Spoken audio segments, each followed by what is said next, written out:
Lebetkin, the Rabbi from another planet. Please like, share, and subscribe, and ring that little bell. Ring the little bell so you're notified when new videos drop. I've been listening to Big Finish, and I am very happy to say it was a very pleasant experience listening to Big Finish. This is a big recommend. Doctor Who. Oh yeah, that's always a good start. Doctor Who, the Second Doctor Adventures Beyond the War Games. Now, Big Finish are on a bit of a revamp this year. I generally speaking think it's been a pretty successful year. This is just knocked it out of the park. Just knocked it out of the park good. If you haven't tried Big Finish before and you like the Second Doctor, this is a perfect jumping on point. It's a completely new strand, and it's very successful in my opinion. Before we get into it, hit the like button, hit the share button, hit that subscribe button. All those things are Fandabby. Oh, you know it. Fandabby, a double dozy, triple dozy, quadruple dozy. It's fantastic. Thank you for doing all that, and genuinely thank you for doing those things. If you're unsubscribed, if you could consider subscribing, that really helps me. As for sharing these videos, you know, YouTube loves the share. They love the share. They used to like the like, now they like the share. I like the comment. Comment, let me know what you think. If you comment, I will endeavor to try and... I reply to everybody, you know, because I feel, yeah, you went to trouble, I should say hello. But, yeah, let me know what you think. Sign up my Substack. It's my email newsletter, which has recently got really good. So the reason I have it is just a way to keep people informed. It's free, and I put content every day. I'm probably going to be removed from YouTube at some point because I say unspeakable heresies, right? Things that were completely not a problem a few years ago now are like considered hate speech, which is strange because I really don't think I hate anyone, but that's just me for you. So that's why I have the my email newsletter. But it's recently got really good. I got a whole trove of out of print Doctor Who comics, which I pepper in there every now and again. I did a backup strip by Steve Dillon and Steve Moore, Emperor of the Ogrons or King of the Ogrons, I think, from, what was it, 1980. It was January 1980. The came out absolutely gorgeous. So I do send out decent content on that as well. Also, oh, you know what I'm sending out today? Again, out of print stuff that eras that I don't want to vanish, right? New Adventures. I love the New Adventures. They actually, you know, when I tried reading one about a year ago, and I went, oh, this is a bit juvenile. At the time, when I was like, 18, or I was like, oh, this is so cool, and I'm like, But anyway, Kate Orman's one of my favorite authors. Her books are completely out of print. On today's Substack, I'm probably going to send out a PDF of The Left-Handed Hummingbird, which again, can't buy it for love nor money. It's on the interweb. But I also got the 2-page short story. What's it called again? Interlude. It was an introduction they did in Doctor Who magazine to introduce those stories. Anyway, sign up for that. Sign up my paid one as well. I give out stuff for my paid one. I give out like good stuff on my paid one. I'm giving out issues of this right now. My biblical Bible stories, atheist creators, rationalists and rogues. I'll probably be giving out the Imperium, which is a love letter to Telly Fancy of the 1960s on there as well. So sign up for that. Thank you very much. I very much appreciate your support. You know who else should appreciate your support? Big Finish, because they've really pulled it together. You know, I'm really happy this came out well. I was very miffed, right, when I heard that Fraser Hines was being walked off, and replaced by what was it? Michael Troughton, right? Because I love Fraser Hines' take on the Second Doctor. Again, if you're new to Big Finish, they're really cheap, okay? They're like they're under $2 each on download. Thing called Companion Chronicles. Fraser Hines. They're basically like, you know, the companion narrating a story, so it's like a book on tape rather than a full cast audio drama. But Fraser Hines did the Second Doctor ones. But when he read the Second Doctor dialogue, he sounded exactly like Patrick Troughton. He had the mannerisms down perfectly. So yeah, I was very miffed right there about this. But then and I didn't really dislike David Troughton's take on the Second Doctor. I just didn't think it was good as Fraser Hines. So I was very iffy about this. Michael Troughton has really done a fantastic job. There's a bit in the making of it at the end where he's talking in his normal voice and he goes into the second Doctor voice, and you're able to hear the differentiation. He really sounds a lot like Patrick Troughton, right? It's not an impersonation, though. It is a performance, which he's very belabored to say all the way through. It's a performance, and this performance is great because it picks up on his personal knowledge of his father, but also on his on his take on the Doctor, which we haven't really seen much. Since Patrick Troughton passed away, because his Doctor is very physical. It's very, very deeply physical. It's basically all steeped in his mannerisms. I love the animated reconstructions. I think they're lovely. The best one is Evil of the Daleks. It's really, really fantastic. The least successful of the recent bunch, I think, have been Fury from the Deep. But what you, especially on the Fury release, you miss though that facial work. He's an incredibly visual actor with like lots of visual flurry. And like archetypal Second Doctor would be that wonderful scene in Invasion where he's running from the Cybermen. He's got his this little machine to take them out, and they're shooting at him. He's like, whoa, whoa, and they set up the squibs to blow up. I love that scene, right? And he is so good at it. I love his Doctor, right? I absolutely adore his Doctor. And pretty much I think all the Doctors have been somewhat based upon him ever since, right? That whimsy. That whimsy meets with interplanetary, interdimensional do-gooder, essentially, but that like sense of wanting to have fun, right? So that really comes across in this release. And the premise of it is fantastic. The premise is season 6B, something that's been played around a lot with before. So here you get to actually see it happening. And is it the same as the Terrance Dicks season 6B from? It was in the BBC novels. He did a few. Did he also do it in the Virgin Years, the Missing Adventures? And does the two Doctors fit into season 6B? So here's the question. There's quite a good companion Chronicles release. No, Early Adventures, I think. Patrick Troughton, Second Doctor, Fraser Hines playing him, where they meet with a meddling monk who then has Victoria go off and study graphology with them. That explains that gap there, where I think it fits much more naturally into this section over here, especially as a really good little prequel to this. In the third Doctor's relaunched a few months ago, the Annihilators, which again, freaking excellent, right? Absolutely knocking it out the park. Michael Troughton appeared in it as a Second Doctor, and it gave you a great little tease about what he would do. So now you see it, right? Now you see what he's done, and again, fantastic jump on point. So let's look at the stories involved. You really feel Nick Briggs' hand very, very fundamentally going through the DNA of this. He directed this. He co-wrote the first story, which I think is the strongest story. And this is basically his baby. And normally when things are his baby, they're quite good, right? They're quite good. Yeah, the thing I like about Nick Briggs is politically, ideologically, philosophically, we are chalk and cheese. Like, we are in different universes, absolutely different universes. We have a almost diametrically opposed view of reality. And I'd love to have a chat with him about stuff like that. But we have I think there's a fundamental adherence to decency and morality, which you don't really see that much. Going through the entertainment industry, especially, right? But decent morality that harks back to this very, very traditionalist worldview, while at the same time pushing things forward and keeping them contemporary. I very much recommend, by the way, his original drama, was it Human Frontier, I think? That's very, very good. But this was actually excellent. So if you don't know, this starts off the minute that the War Games finishes, and the War Games, when Patrick Troughton has a false regeneration, and he wakes up and he's somewhere where he's not expecting to be. Let's read the blurb, right? Let's read the blurb. Before Earth, before Unit, before exile, the Second Doctor enters into a dangerous bargain in return for his freedom. And it really, you do feel that tension. They bring it over very well.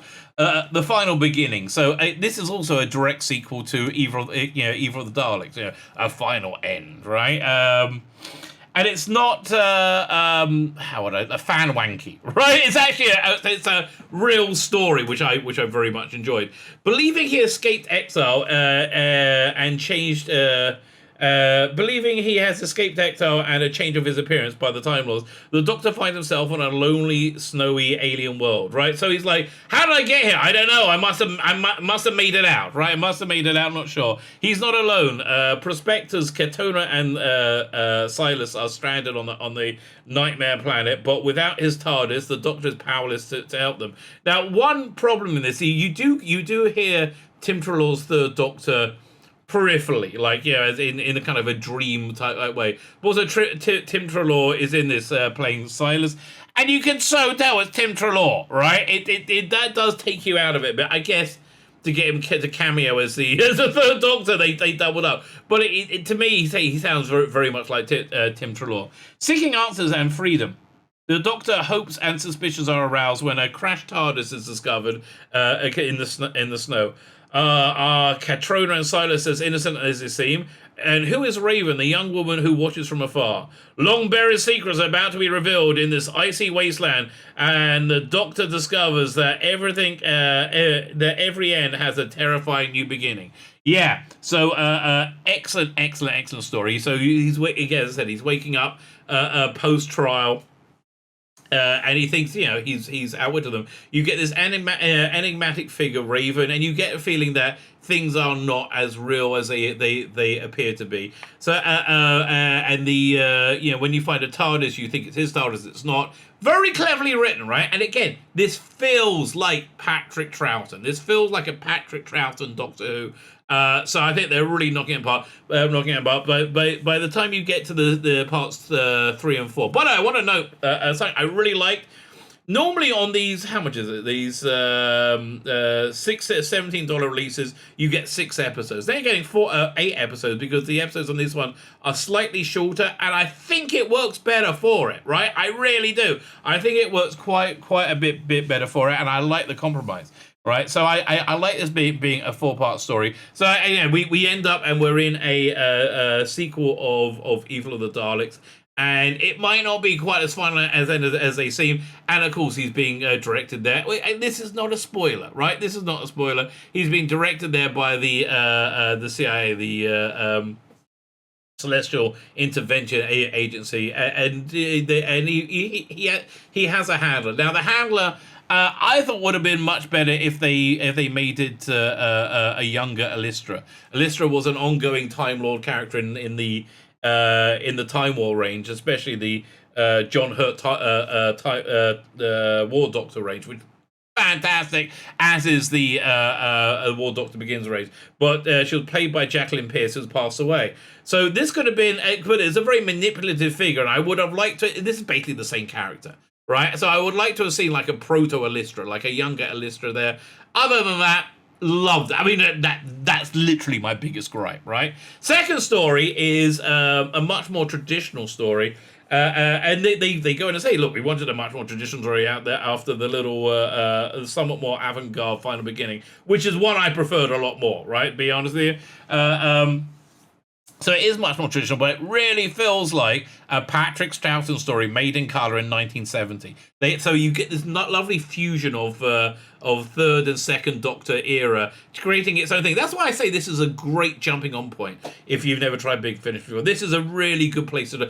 Actually, you want the best jumping on point for Big Finish? Go and look at their back catalogue. Get the cheap stuff. Get the cheap old stuff. It's brilliant. It's really fantastic. If you happen to love the Second Doctor, I think this is probably their best Second Doctor release. Yeah. I do think it's their best Second Doctor release they've done. So plunged into the middle of a desperate mission by his new masters, the Doctor is delighted to be reunited with Brigadier Lethbridge Stewart, beautifully played by John Coleshaw. Again, it's an impression and a performance, and a pretty darn impressive performance as well, if I may say so.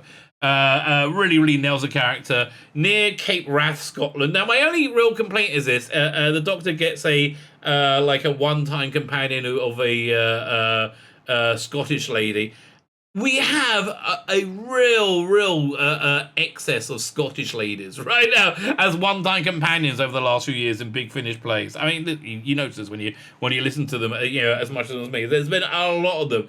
It's moved on from being a kick-ass female bounty hunter who's gender and sexually fluid from the distant future. That was basically every release for a long time, right? But slightly irritated Scottish women. I can use can we get somebody from, I don't know, Birmingham, Cotswold, anywhere else really, anywhere else. The Scottish lady thing is a little bit played out. The Doctor's arrival coincides with the sighting of black cylinders in the sky and attack on a trawler by a creature of the sea. Again, this opening, pure season 7, right? Pure Pertwee. Feels like you're right. And yeah, the music is actually got a little bit Pertwee. You get a little bit of that, kazoo-ish music. That kind of I love it because I grew up with it, right? But if you're looking at it for what it is, not that a bit dated, right? The Doctor quickly realizes he's dealing with the Ice Warriors and investigates with the help of Brigadier and the local crofter Sheena Flynn. With a space fleet lurking in the vicinity of Jupiter. By the way, he actually does because this is essentially Deadly Assassin. He's on his own, right? And Deadly Assassin had a lot of Tom Baker talking to himself. So you have quite a bit of Michael Troughton talking to himself as the Second Doctor. Completely works. Feels really, really natural and organic. The Doctor skipped. With the space fleet lurking in the vicinity of Jupiter, the Doctor believes the Martians are planning a new invasion of Earth. But who is their true enemy? Battle lines are drawn, and the Doctor races against time to prevent Earth from being caught in the crossfire. So again, he's placed there by the CIA, Celestial Intervention Agency. You get an interesting Ice Warrior story where you get a bit of Ice Warrior politics. Katie Manning is in it playing the Ice Warrior Queen. Again, you can very much tell it's Katie Manning. I mean, even though she did, you can very much tell it's Katie Manning. Having said that, fantastic, right? Roll on the next release. I want the next one of these. I hope they put out at least 2 of these box sets a year. I'm absolutely adoring this range, right? I'm absolutely loving this. Honestly, probably one of their best releases. It's between this and the Annihilators for the best release of the year, which is part of their relaunches. So in general, I would say their relaunches are going very well. They've relaunched the First Doctor's range with Stephen Noonan taking on the role, and I think he's done an excellent job. And Lauren Cornelia says Dodo. They've relaunched the Third Doctor range. They started doing like season 7 stories, which again was very, very successful. Now they relaunched the Second Doctor range. So all these are excellent. I'm finding the relaunch of there has been no relaunch of the Fourth Doctor, but basically Tom is Tom, continuing doing what Tom's doing, right? But it feels like the range could use a bit of a refresh now. Like I very much like the what's the one with Ann Kelso season. I thought that when they did something a little bit different with it, I like that a lot. Fifth Doctor, they got 2 box sets called 40, where he's like going up and down his timeline, which I liked a lot. Sixth Doctor, I am avoiding like the plague. I tried the first episode of the new Hebe Adventures, and what's her name? Ruth Madeley's in it, playing his new companion. So Ruth Madeley is in a wheelchair. She was in, was it Years and Years, I think? Was it Years? And she was excellent in that. I loved her in that because it wasn't about her, but she was a character who happened to be need a wheelchair. In the Sixth Doctor one, Hebe is basically an angry person with a wheelchair. There's no real character there, so it feels like tokenism to me. And the Eighth Doctor relaunch has been just a total. It's like, let's just do more of the same, and it's not doing. But first, second, and third Doctor ranges, knocking them out of the park. Really, really loving what they're doing. Quite like the Time War stuff as well. So strong recommend. Excited to recommend. Really, really worth your time and your money. Really, really, yeah, big, strong recommend. I hope I hope you check it out because I would like to see this range run and run and run. My name is Tzvi Lebetkin, the Rabbi from another planet. Please like, share, and subscribe, and ring the little bell. Ring that little bell so you're notified when new videos drop.